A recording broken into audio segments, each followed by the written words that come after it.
This is All India Radio. Please stand by for the next program.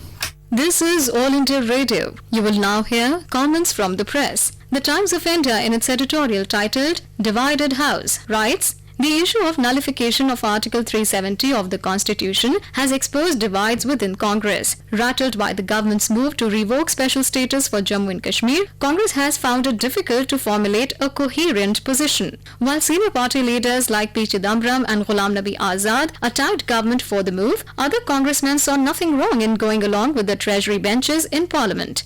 Embarrassingly, Congress's chief whip in the Rajya Sabha, Bhuvneshwar Kalita, quit in protest over the party's position against undoing of Article 370. Further, Gen Next Congress leaders Jyotiraditya Scindia and Dipendra Hooda gave their thumbs up to the government move. This was after Rahul Gandhi tweeted against Article 370's cessation, saying that national integration couldn't be furthered by unilaterally tearing apart J&K.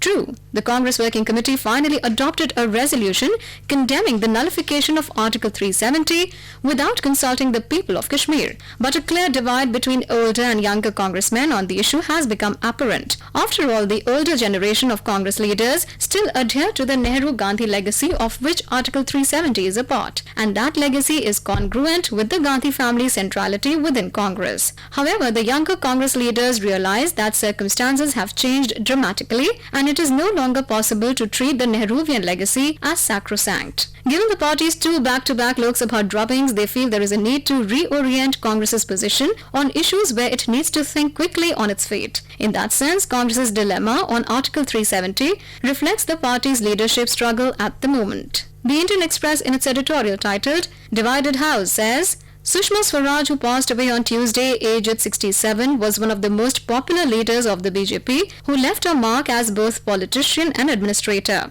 She entered public life early after working as a lawyer for socialist leader George Fernandez during the emergency and was pitchforked into a leadership role when she was just 25. When the Janata Party disintegrated in the late 1970s, the young minister in the Janata Ministry in Haryana preferred the BJP to the Janata variants of socialist and social justice politics. She rose to prominence quickly in the BJP thanks to her people's skills and powerful oratory, at a time when there were few women in the party leadership. Mentored by BJP patriarchs Atal Bihari Vajpayee and L.K. Advani, she imbibed their finest qualities, including and especially tolerance and civility towards critics and political opponents. The BJP turned to her, for instance, to rescue a slipping government in Delhi in 1998 and to fight a losing battle against a resurgent Congress under Sheila Dikshit. She contested against Sonia Gandhi in 1999 from the Congress stronghold of Billari. She lost both challenges, but she ensured that her party lost honorably. Her tenure as foreign minister in the first Modi government was distinguished by her attempts to transform a ministry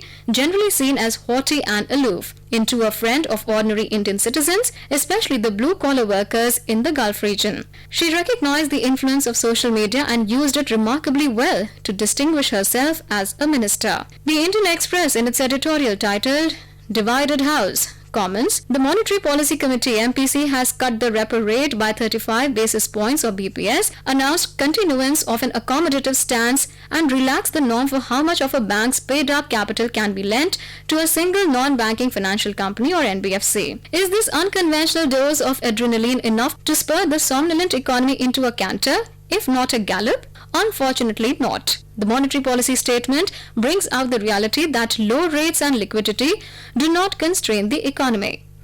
RBI has had to absorb surplus liquidity of nearly 2 lakh crore rupees from the banks.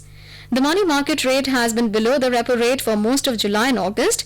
The problem is not liquidity in general, but the broken system of mediating the liquidity that is available to those who would deploy it in economic activity. The challenge is to fix the mechanism of mediation. RBI Governor Shaktikant Das pointed out that while the policy rate has come down 75 basis points during February to June, banks have reduced their lending rates by only 29 BPS. The weighted average money market rate has come down by 78 BPS, the 10-year G-Sec yield by 102 BPS. The problem is with the banks, and the problem is a combination of a pile of bad loans and the cloud of bad faith that hangs over lending decisions and can shower searches and arrest warrants against bankers who do decide to lend. Those were the comments from the press, presented to you by the News Services Division of All India Radio.